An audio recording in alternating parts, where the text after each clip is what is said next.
pessoal entrando. Assim que a Monique me der o start, eu começo com vocês. Eu acho que está sendo bem interessante essa experiência aí de Zoom. Depois eu quero que vocês que estão comigo no curso de revisão passem uma mensagem aí para a Monique, para a Bárbara, para o César, sobre essa experiência. Né? Hoje vai ser a segunda vez que a gente está junto aqui num Zoom para uma sessão iconográfica. Eu acho que é uma oportunidade da gente compartilhar o nosso link com alguns colegas que estão estudando também e que não estão fazendo o curso de revisão. Então, é um momento aí de descontrair, tirar dúvida, fazer perguntas. Vocês podem abrir a câmera. Vamos dar mais um minutinho para o pessoal entrar.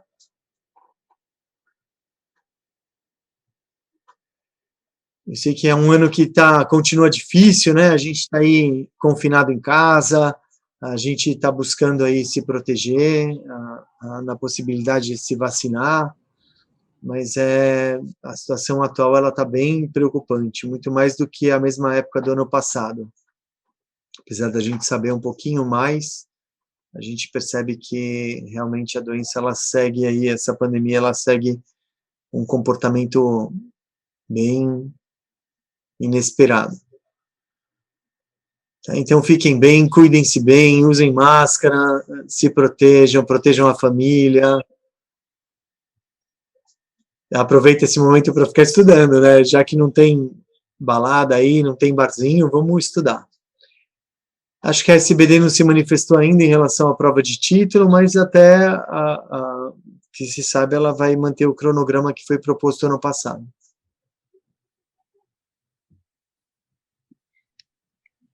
Você acha que vai adiar do dia 27, a primeira fase? Eu acredito que não, porque eles estão já se programando para fazer, né? A primeira fase, a prova já deve estar pronta, tudo, mas a decisão é só se os candidatos vão para algum lugar ou se eles vão conseguir fazer um esquema de prova online, né? Acho que talvez a ideia é que jogar um pouco para frente a prova era na esperança de poder fazer tudo presencial. E agora acho que já começam a pensar na possibilidade de não ser. E a gente fica com a vida meio empatada aí, né, Larissa? A gente fica, eu lembro, a minha prova, quando eu fiz o título, ela foi em junho mesmo. Ela não era logo depois que acabava a residência, no começo do ano. Ela era mais da metade. Eu lembro dessa fase, a gente fica assim, será que toca a vida, não toca? Vai trabalhar, não vai? Fica estudando, né? A gente fica meio parado aí. Mas antigamente era no... Não sabe muito bem como que vai ficar, né? Se programa mais intensivo, se relaxa um pouco, mas tá difícil. Eu acho que pode fazer assim, acho que tem que manter uma rotina mesmo, acho que esse momento de preparação para o título é manter uma rotina, tá, de estudo, resolver prova, estudar o que tem dúvida, resumir, rever, fazer uma revisão daquilo que já foi estudado. Então, só que eu acho que agora, em março, abril, ainda dá para ter aí um pouco um ritmo menos acelerado. E aí, se a prova realmente for em junho, maio, e final de abril e maio intensamente, acho que vale a pena até a gente para de trabalhar, fica concentrado, focado bem nessa preparação. Acho que é um ano difícil, então a gente tem mais estresse que antigamente não tinha, né? Então hoje o estresse ele é maior, a rotina muda, então tenham uma atenção com o cuidado com o corpo, então com o exercício físico, com essa parte de relaxamento, de respiração, para poder não entrar naquele pânico que acontece na véspera do título.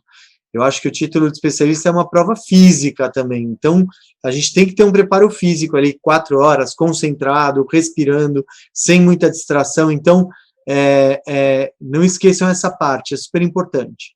Nesse momento, se não acorda um dia e fala, hoje não estou zero de saco de estudar. Não estuda. Respeita o corpo, descansa aquele dia, faz uma outra atividade, porque isso vai dar mais gás, mais energia para estudar melhor o dia seguinte. Não vale a pena estudar com a cabeça não focada. E hoje eu acho que é muito mais difícil acabar focando. Então, por isso que nesse curso de revisão eu procurei mudar totalmente o formato do curso, trazendo vocês aqui para essa sala de Zoom, fazendo o simulado depois, no final da aula de sábado. Então, o ideal, eu sei que alguns de vocês acabaram fazendo o simulado depois, durante a semana, tal. Não é a mesma situação. Eu acho que vale a pena fazer hoje, assim, com todo o cansaço, mesmo porque o tema não tem muita relação com o que a gente viu hoje. O tema do simulado, não sei se vocês perceberam, né? Então, a gente fez um simulado baseado em doença bolhosa, e o foco hoje é doença bolhosa. Então, o simulado de hoje, ele já traz aí uma ideia do que vai ser a nossa próxima aula. Então, e vale a pena isso, esse cansaço, a gente vai estar respondendo questões com um cansaço ali, você está cansado, a tua cabeça está cansada, então, eu acho que é diferente de fazer o simulado hoje e fazer o simulado durante a semana. Então, vale a pena até refazer durante a semana, sei lá.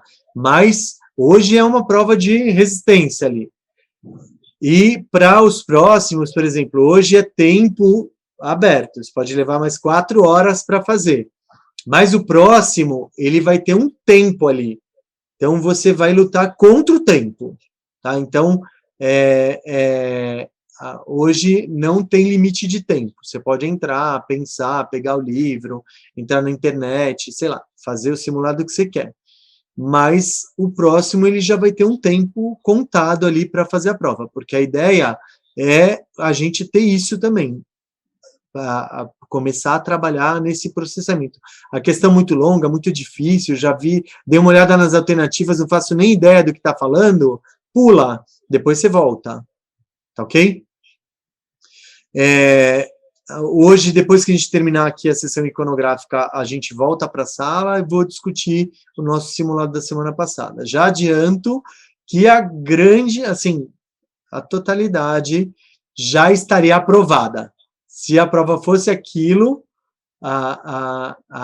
muita gente já acima de 60%, 70%, 80% de aprovação nas provas. Então, eu acho que vocês estão muito bem. É uma turma muito boa. O que me desafia ainda mais para ficar montando aulas para vocês aí, nesse desafio aí, para a gente poder fazer uma boa revisão. Eu percebi na semana enquete da última aula que algumas pessoas ainda não tiveram contato com a patologia, né? Então, estão aprendendo de uma outra forma, não é o que eu estou acostumado a fazer no curso extensivo, que vai mastigando diagnóstico por diagnóstico, eles todos aglomerados ali.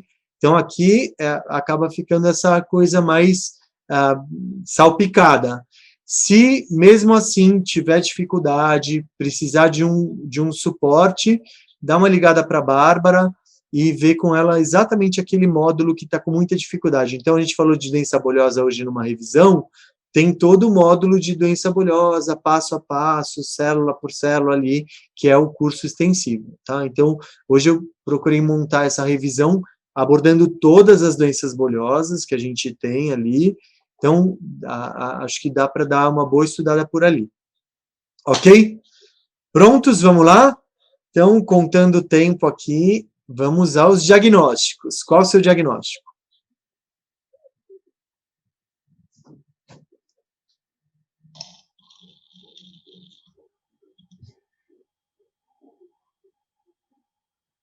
Quem souber pode abrir o microfone, falar.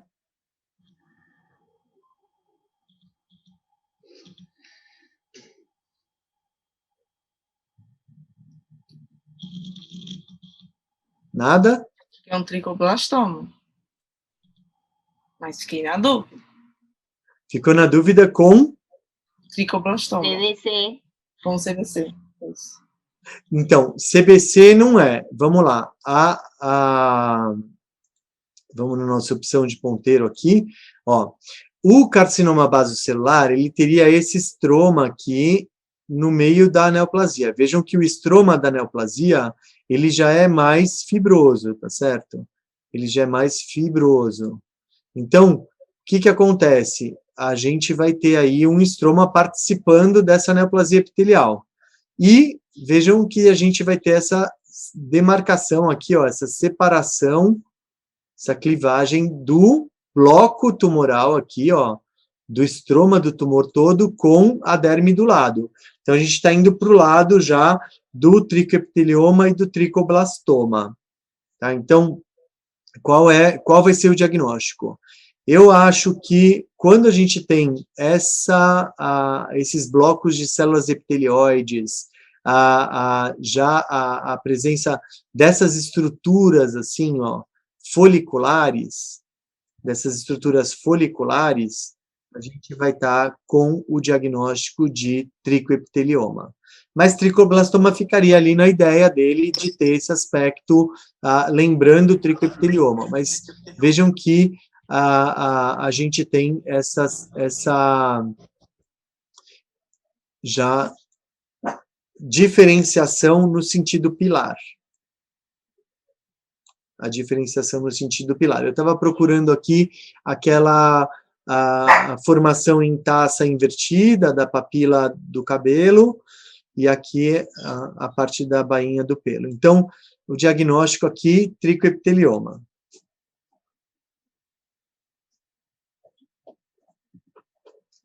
Qual o diagnóstico?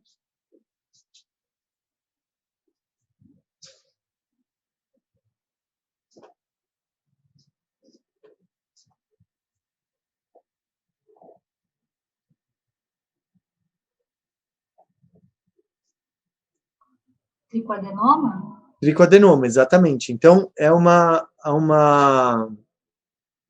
um tumor epitelial também, com diferenciação pilar, né, onde a gente observa essa formação dessas bolotas, assim, e é importante a gente ver qual vai apresentar o conteúdo dela, que esse conteúdo lamelar é lamela de ceratina, tá? Então, isso é uma dica que a gente pode ter, porque a grande maioria está vazio, então a gente fica na dúvida se ele pode ser sudoríparo ou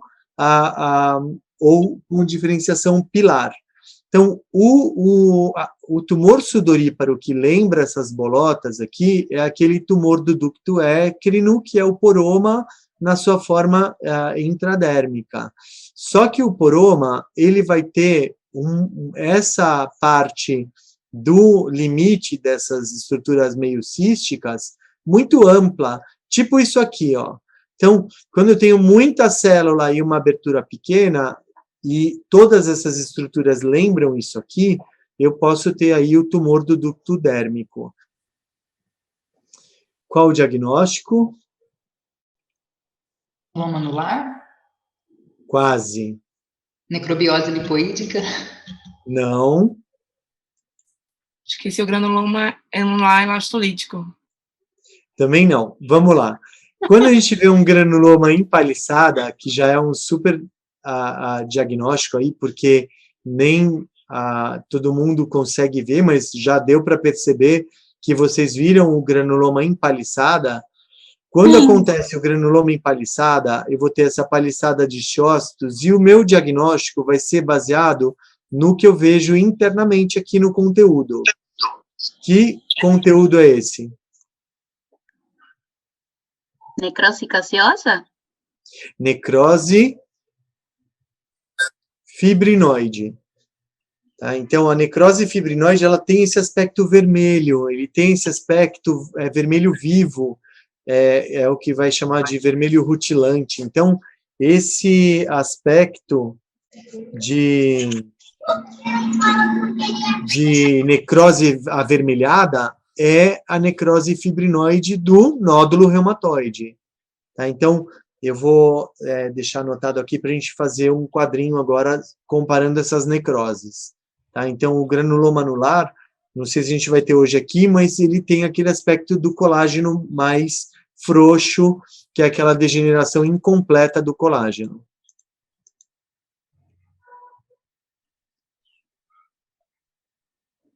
Diagnóstico.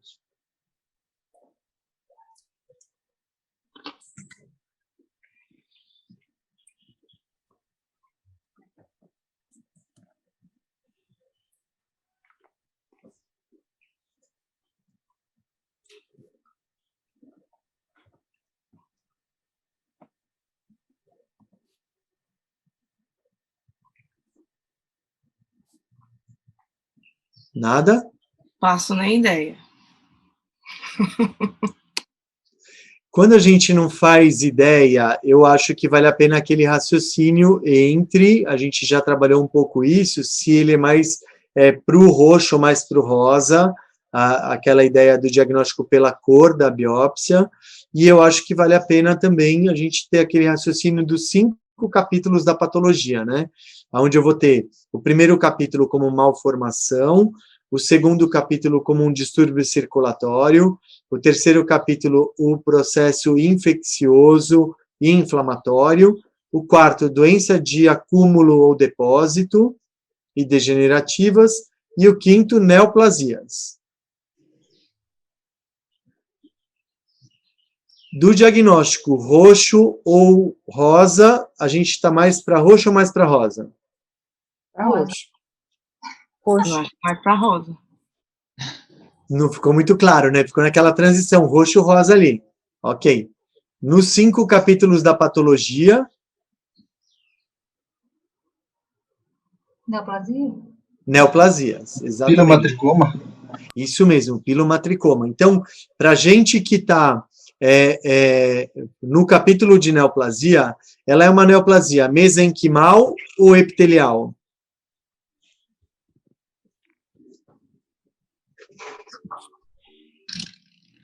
Ele é uma neoplasia epitelial, certo? O mesênquima é o tecido de sustentação, então é uma neoplasia epitelial. E nessa neoplasia epitelial, eu vou ter aquelas células de aspecto roxo, basaloide, e essa célula vai passar por um momento mais claro e depois um momento vermelho. Então vejam que eu vou ter aqui a transição entre o roxo e o rosa e o vermelho. Então essa é a característica dessa neoplasia. Ela está no predomínio de roxo ou rosa, dependendo dela, mas eu vou ter essa confusão. Não é nem roxo nem rosa, é os dois. E o pilomatricoma, ele faz isso. O pilomatrixoma faz isso. Tá? Então, ele vai ter a transição da célula basaloide para a célula fantasma, para aquela ceratinização mais rosada, mais avermelhada. Então, essa é a característica do pilomatricoma. Que estava tendo isso gratuito. Qual o diagnóstico? A Larissa está ali, escutei a voz dela.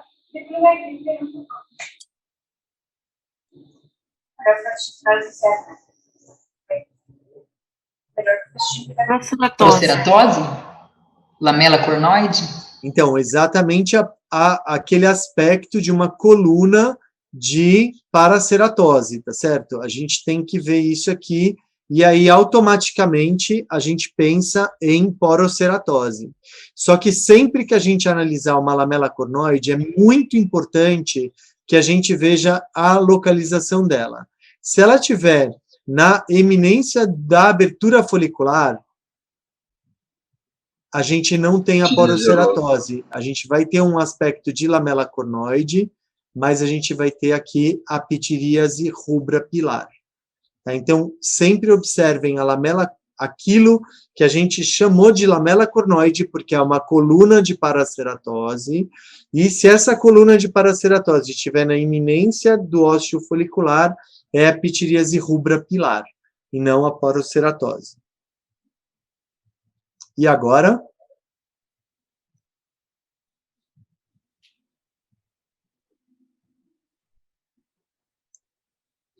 É de novo uma lamela cornoide. Exatamente. É uma lamela cornoide, portanto, o diagnóstico é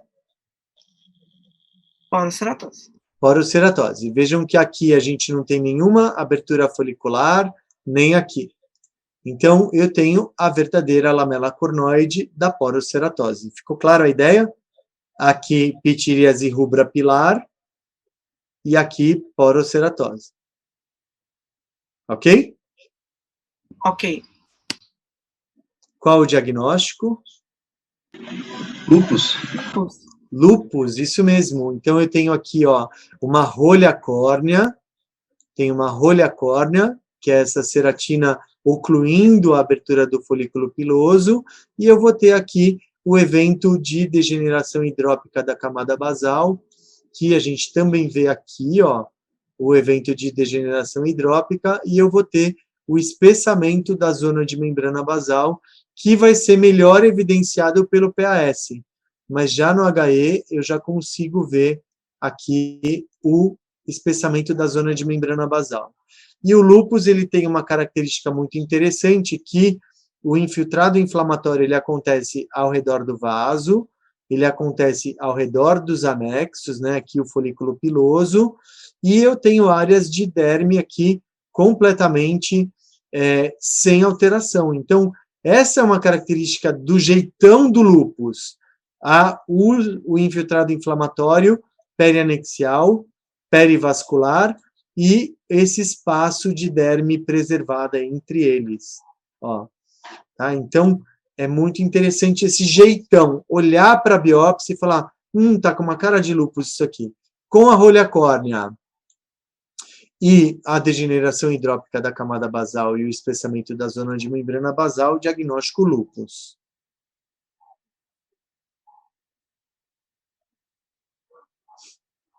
Qual o diagnóstico?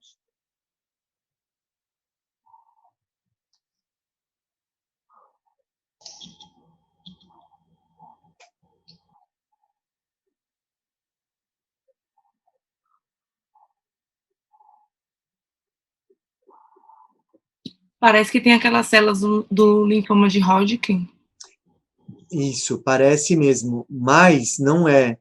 A célula que a gente está vendo com a célula de Hodgkin, parecendo isso aqui, são aquelas grandes inclusões virais que vão acontecer no endotélio do vaso, no endotélio vascular.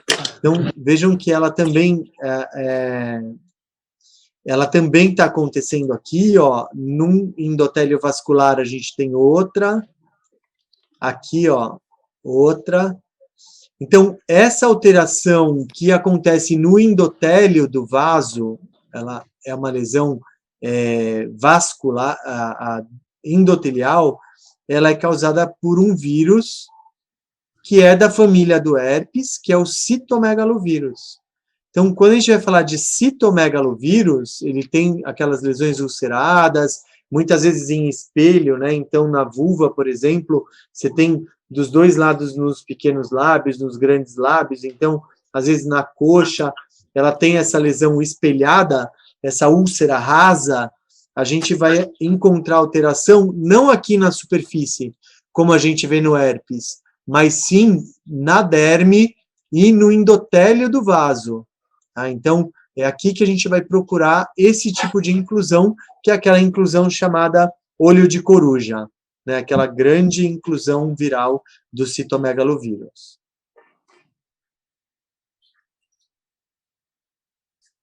Paracoco. Paracoco, é isso. Vejam que clinicamente são lesões pouco específicas, né? Parece até neoplásica. Aqui uma úlcera no dígito, então parecendo um panariço.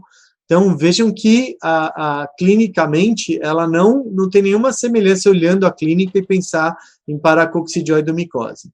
Aqui a gente vê aquele aspecto de hiperplasia pseudoepiteliomatosa, que é uma característica das micoses profundas e não da paracoccidioide sozinha. E aqui é lógico a gemulação múltipla, que é o achado histológico da paracoccidioidomicose.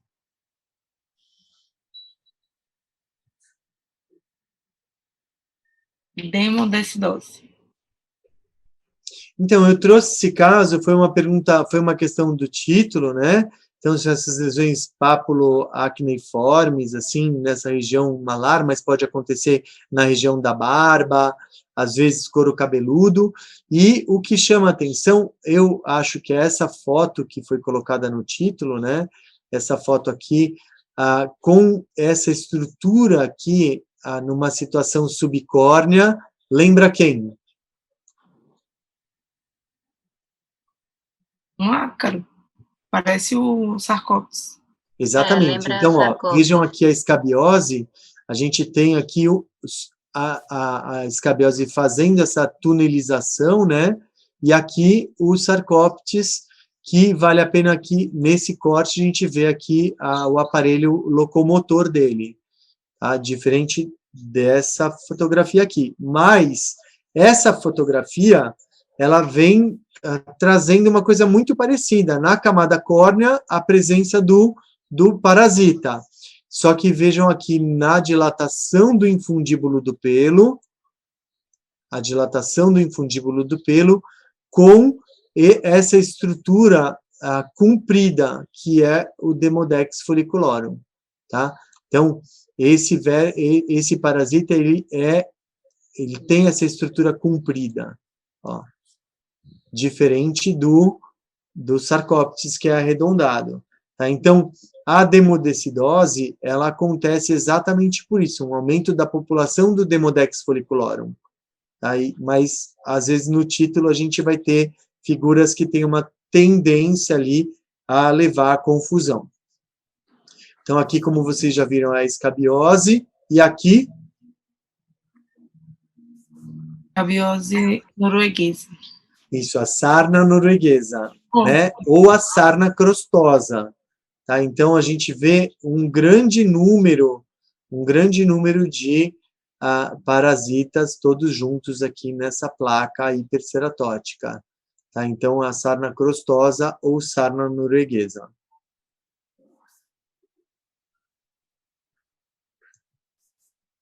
Qual o diagnóstico? Granuloma anular. Granuloma anular, exatamente. Então, vejam que a gente tem aqui a disposição empaliçada. Então, é um dos granulomas empaliçada. Eu posso ter a participação de células gigantes multinucleadas. E aqui eu vou ter aquela área central de degeneração incompleta do colágeno, com deposição de mucina, que é a característica do granuloma anular. Diferente daquele primeiro granuloma que a gente viu, que era ao redor de uma área de necrose fibrinoide, aquela necrose vermelha, vermelho vivo, que é do nódulo reumatoide. Líquen nítido. Líquen nítido, isso mesmo. Larissa, você vê que é aquela formação linfohistiocetária por 2 cones epiteliais, né? Então, a gente vê aqui limitado aos 2 cones epiteliais, acometendo a junção dermoepidérmica, então, há uma pequena pápula, o líquen nítido.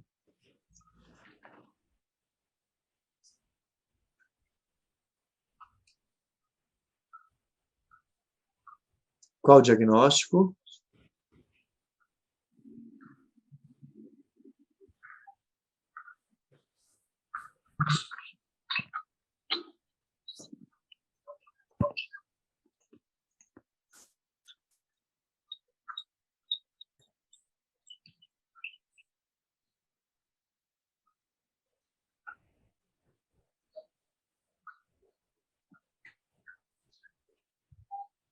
Nada?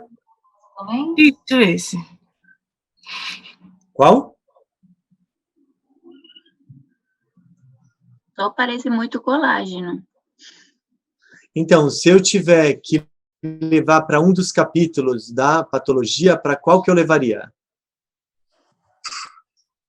Para as doenças de depósito. Vamos lá. Alterações da Malformação, derme? distúrbio circulatório, processo inflamatório infeccioso, doença de acúmulo ou degenerativa, neoplasia. Qual deles? Acúmulo? E degenerativo. Opa. Acúmulo. Geralmente os acúmulos vão ser aqueles materiais amorfos que a gente vai ver acumulado aqui. O que eu estou vendo aqui é um conjunto de infiltrado, de infiltrado linfocitário, né? Então, eu vejo aqui, ó, uma área de infiltrado linfocitário, que são aquelas pontinhos pretos, e vejo essa outra célula de citoplasma mais amplo, mais claro, que são os histiócitos. Então, eu tenho aqui uma combinação de um infiltrado linfo-histiocitário. Qual é a definição de granuloma? É a organização dos elementos inflamatórios. Então, o granuloma não tem formato, não é triangular, não é redondo, é só a organização desses elementos. Então, aqui eu vou ter um granuloma do tipo tuberculoide, que é exatamente esse granuloma que conflui um no outro, ele vai formando aqui, um pouco aqui, aqui, aqui, aqui, e aí ele vai crescendo e vai se confluindo, tá? Então, eu tenho aqui um granuloma do tipo tuberculoide. Agora que eu lembrei. Qual é a doença? Hanseníase e tuberculose. Hanseníase e tuberculoide, isso aí. Sabe o que me chamou a atenção naquela outra? Aquele colágeno muito rosa. Achei que tinha também alguma coisa a ver com ele. Aí. O colágeno muito rosa aqui, ele pode ser uma coisa da coloração, né, que exageraram aqui na eosina, e muitas vezes é uma biópsia de uma área um pouco mais rígida mesmo. Então, dorso faz isso, o colágeno do homem mais jovem, dorso, então ele pode ter essa variação aí de feixe colágeno, tá? Dependendo da localização anatômica. Mas o processo é esse processo inflamatório aqui, granulomatoso, do tipo tuberculoide, e que aqui no Brasil a gente vai associar a hanseníase tuberculoide. Qual o diagnóstico? Lipoma. Lipoma, muito bem, uma neoplasia fácil. Diagnóstico? Lobomicose. Isso mesmo, a doença de Jorge Lobo, lobomicose ou lacasiose, que é o termo mais adequado hoje, onde a gente vai ter aqui essa forma catenulada, né, essas bolinhas de tamanho muito pouco variado, geralmente elas vão ter o mesmo tamanho e vão formar esse colar de contas aqui, a doença de Jorge Lobo, lobomicose ou lacasiose. Qual o diagnóstico?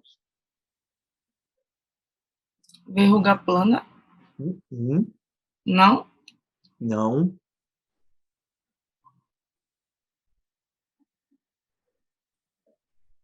Molusco? Molusco, exatamente. Então, lembra que eu falei para vocês que esse é um artigo, eu estou tentando fotografar alguns moluscos em outras posições, porque quando a gente vê esse corpúsculo eosinofílico aqui, redondo, bem eosinofílico, o diagnóstico é molusco contagioso. Veja que chamou a atenção a epiderme toda aqui, e mais o diagnóstico vai estar aqui. Um molusco meio cortado aí, estranho, mas eu acho que se cair no título, vai cair uma coisa muito parecida com essa, uma coisa muito fora do propósito. Mas lembrem que essa inclusão redonda aqui, eosinofílica, são os corpúsculos de molusco, do molusco contagioso. Diagnóstico.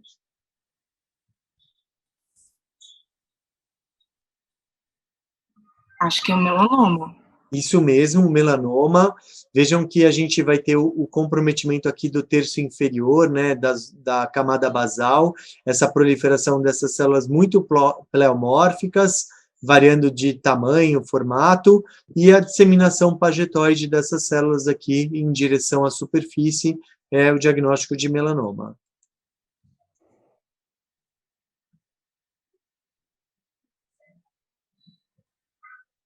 Lentigo maligno. Lentigo maligno, vejam que essa proliferação atípica acontece de ponta a ponta aqui, ao longo da camada basal, tá? Poucas células se soltam ali, então, lentigo maligno. É um melanoma in situ do tipo lentigo maligno.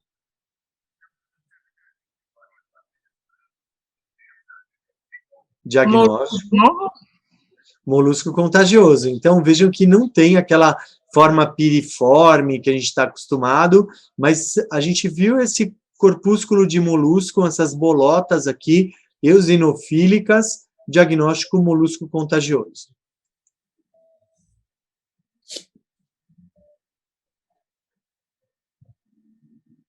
Diagnóstico. Nevo intradérmico. Isso mesmo, um nevo intradérmico. Vejam que o nevo tem essa característica, né? São essas células poligonais, elas ficam agrupadinhas, assim, e às vezes elas formam fileiras, são esses cordões aqui. Essa é a característica do nevo intradérmico. Dá uma olhada lá na epiderme, vê se não tem nenhum ninho juncional para não ser um nevo composto, e aí eu vou ter, então, o nevo intradérmico.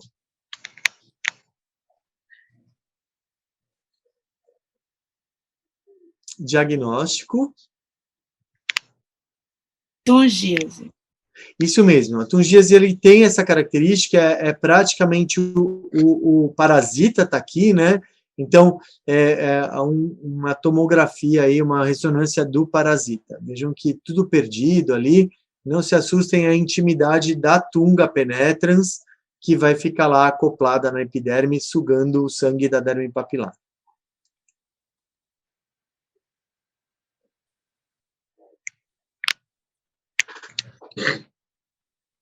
CBC pigmentado. CBC pigmentado. Acho que alguém tinha me perguntado se no título aceitaria CBC e tal, não sei dizer, porque, na verdade, é um carcinoma basocelular pigmentado. Eu acho que geralmente eles vão estar relacionados a alguma coisa na dermatoscopia, para confundir com melanoma. Então, o diagnóstico é carcinoma basocelular pigmentado. Se tiver essa alternativa, é ela. E se tiver a barra de rolagem, eu acho que também, talvez o examinador ele queira cobrar exatamente esse diagnóstico.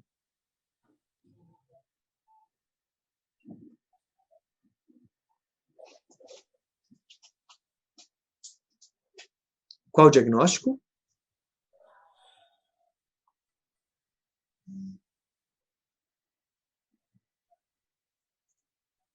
Esse é um carcinoma in situ, acho um diagnóstico que é pouco provável que caia no título, mas vale a pena a gente lembrar dessa desorganização aqui que está acontecendo na epiderme.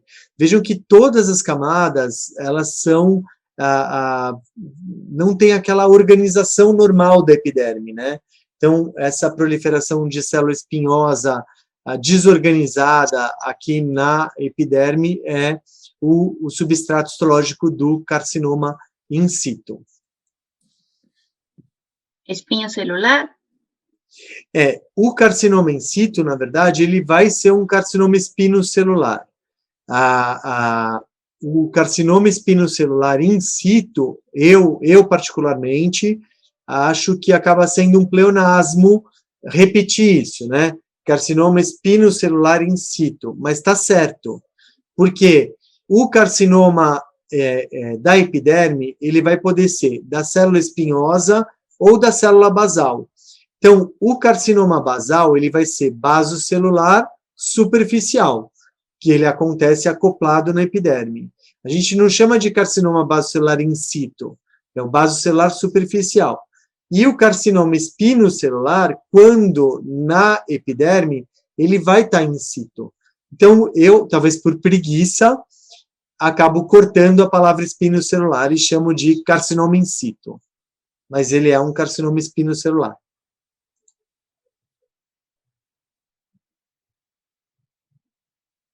Hiperplasia sebácea? Hiperplasia sebácea. A hiperplasia sebácea ela vai ter essa característica. O lóbulo sebáceo ele vai estar conectado a um folículo piloso. Então, você percebe que é uma hiperplasia do lóbulo sebáceo. Como a gente está vendo aqui, a hiperplasia do lóbulo sebáceo sempre acoplada ao folículo piloso. Tá? Então, esse é o diagnóstico de hiperplasia sebácea com relação ao adenoma sebáceo, que seria uma neoplasia sebácea individualizada.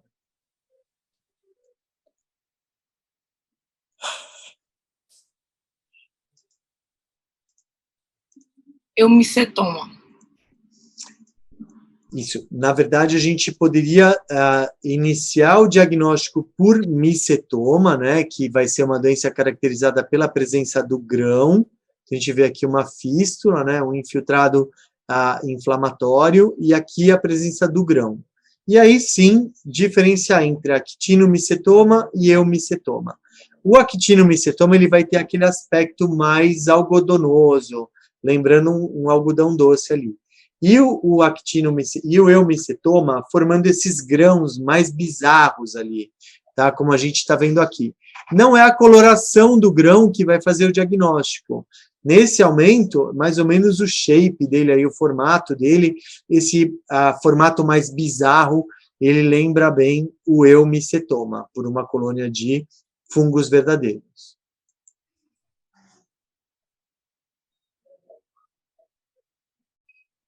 Qual o diagnóstico?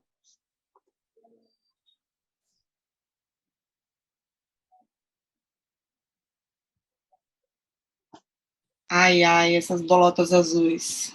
Tumor Isso glômico. mesmo. Grandes bolotas azuis vascularizadas. Qual o diagnóstico? Espirodenoma? Espiroadenoma, exatamente. Vejam aqui do lado tem outro espiroadenomazinho, outro, mas vejam que a gente não tem nenhuma formação de glomos nem nada, então aqui espiroadenoma écrino.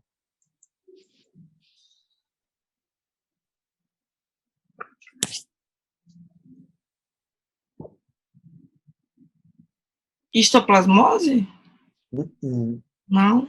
Também é bem pequeno. Leishmaniose.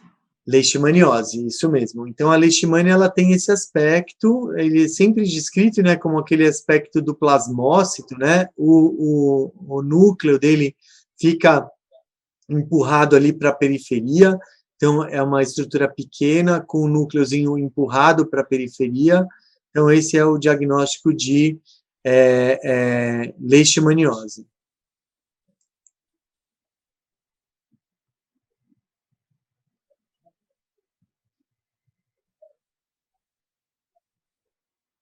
Qual o diagnóstico?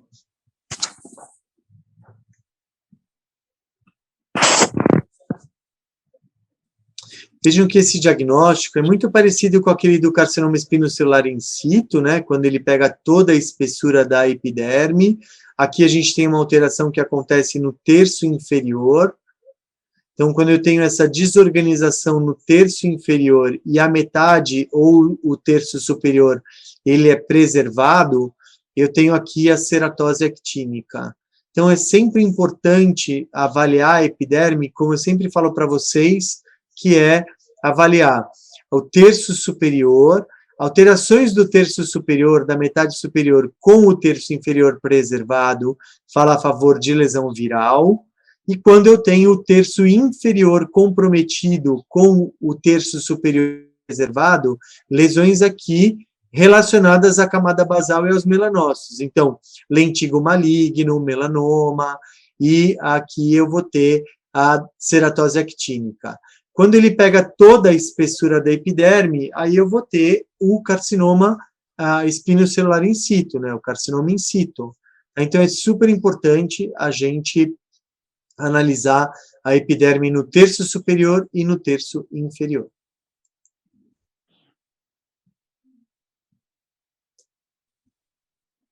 Qual o diagnóstico?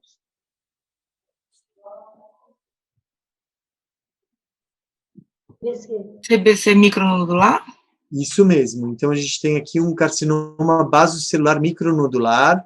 Vejam que eu tenho blocos um pouquinho maiores aqui, mas eles vão de forma arredondada, comprometendo toda a periferia aqui e com esse aspecto infiltrativo dele, é um carcinoma basocelular de padrão micronodular.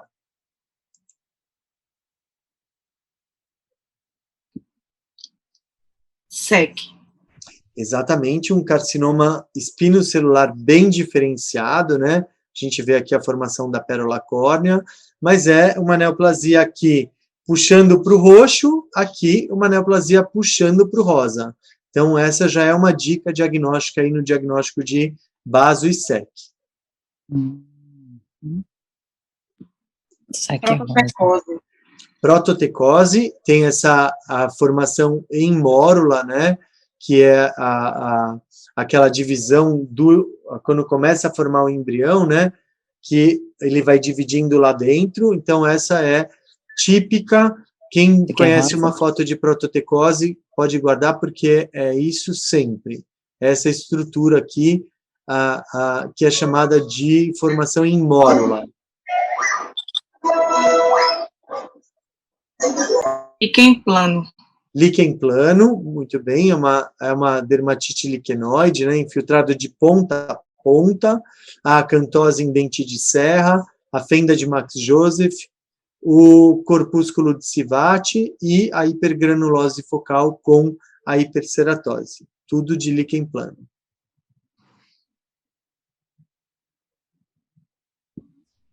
Sarcoma de Kaposi? Sarcoma de Kaposi, né, uma neoplasia fusocelular aqui, ó, proliferação de células fusocelulares que deixam lacunas entre os feixes que vão ser preenchidos por hemácias, né? Então, diagnóstico sarcoma de Kaposi.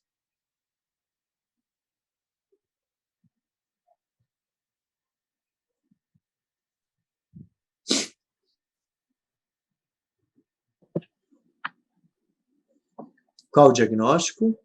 Dermatofitose. Dermatofitose, exatamente. Olha só, uma hifa aqui na camada córnea, uma hifa septada, é uma dermatofitose. Por aqui, a gente pouco falaria de uma dermatite até psoriasiforme, né, descamativa. Então, a coloração especial, ela mostra aqui a presença do fungo aí no meio dessa camada córnea.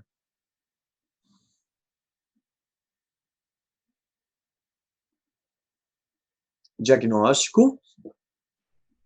Líquen escleroso? Líquen escleroso, veja que ele tem esse aspecto rosado, né? Então é aquela homogeneização do colágeno aqui da derme superficial.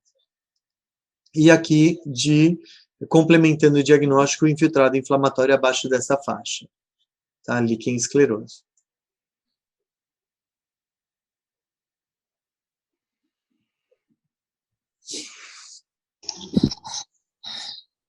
Qual o diagnóstico?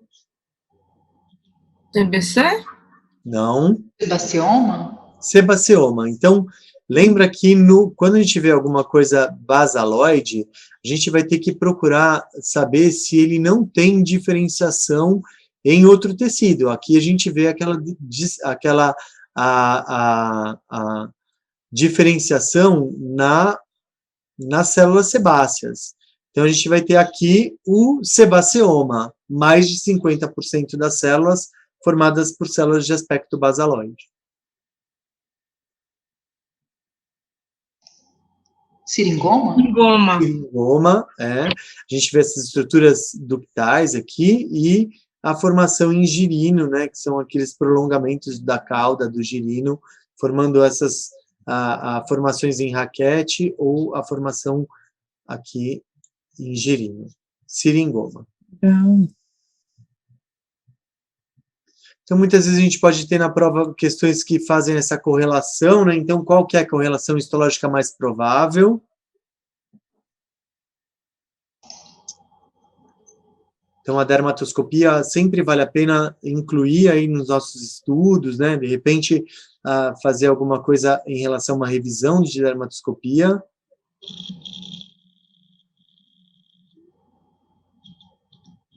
Acho que a Gisele Rézia, a Gi, talvez prepare alguma coisa para a gente revisar a dermatoscopia aí para o título. Alternativa.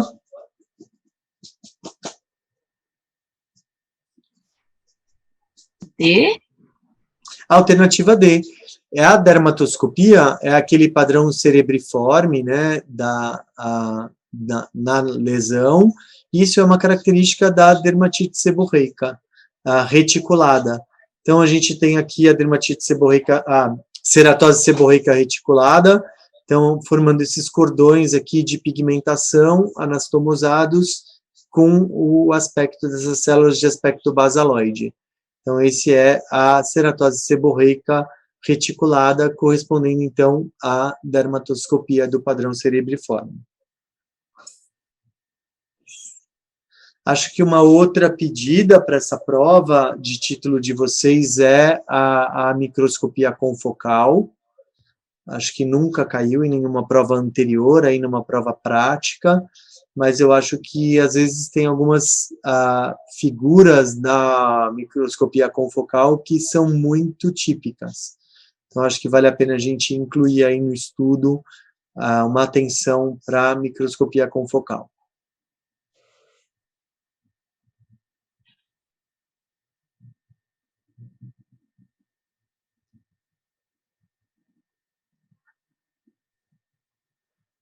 Qual o diagnóstico?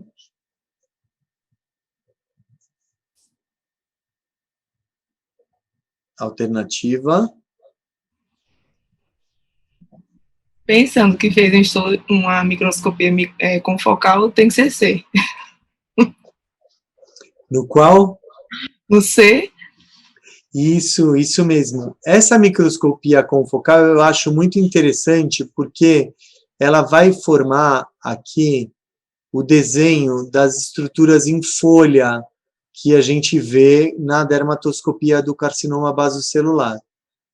Então, quando a gente vê uma microscopia confocal que desenha esses prolongamentos, esse bloco sólido, a gente está diante do basocelular. E essa fenda clara que a gente está vendo aqui na histologia, ela vai ser caracterizada por essa parte mais escura ao redor do baso, tá vendo? Essa parte mais escura aqui. Então, essa é uma confocal muito característica de carcinoma basocelular.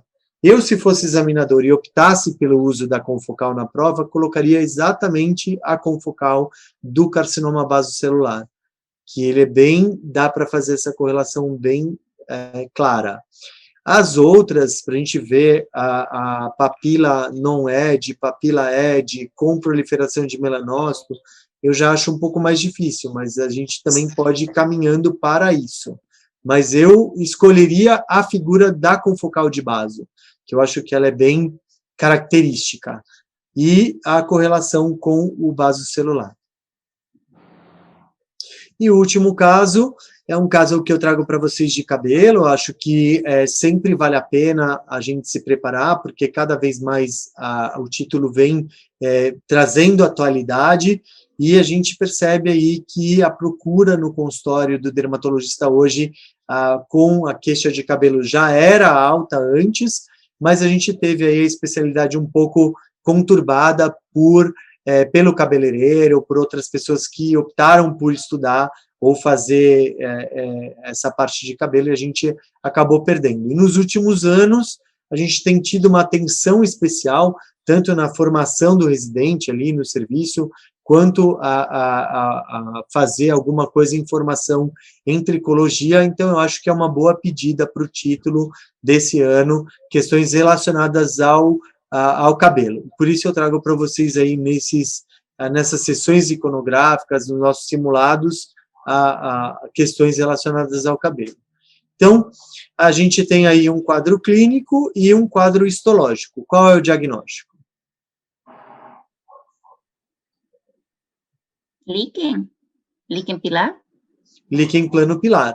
Vejam que o líquen plano pilar ele tem essa característica de infiltrado inflamatório ao redor do infundíbulo do pelo, e a gente vai ter o comprometimento aí dessa parte de conexão da bainha com a derme. Então, eu tenho aqui um líquen plano pilar, tá? Então, eu, mais uma vez, agradeço a atenção de todos, aí ao tempo de vocês, agora no sábado de manhã, e aproveito para convidar vocês, para quem tiver interesse em se aperfeiçoar um pouco mais em tricologia, a doutora Fábia Opido, a Schalk, ela, junto comigo, a gente tem aí uma formação em tricologia que vai de abril a março do ano que vem. Então, para quem tiver interesse, ainda tem algumas vagas para esse ano. A gente começa agora em abril, mês que vem, essa turma de formação em cabelo aqui pelo MEDUC, que é o Centro de Pesquisa de Cabelo com o Tricomed. Então, pessoal, muito obrigado pela atenção de vocês. Em abril a gente se reúne de novo, eu preparo uma outra sessão iconográfica aí, parabéns para todos, continuem estudando aí, a gente sabe que não é fácil, mas que a gente vai ter essa sensação de que a gente conseguiu, tá? Então fiquem bem, cuidem-se bem, alguém ficou com alguma dúvida? Então, mais uma vez, um bom final de semana para vocês, e eu vejo agora os alunos de volta lá na sala de aula para a gente finalizar essa manhã de sábado com a discussão do simulado da última aula, tá ok? Muito obrigado a todos, um bom final de semana, cuidem-se bem.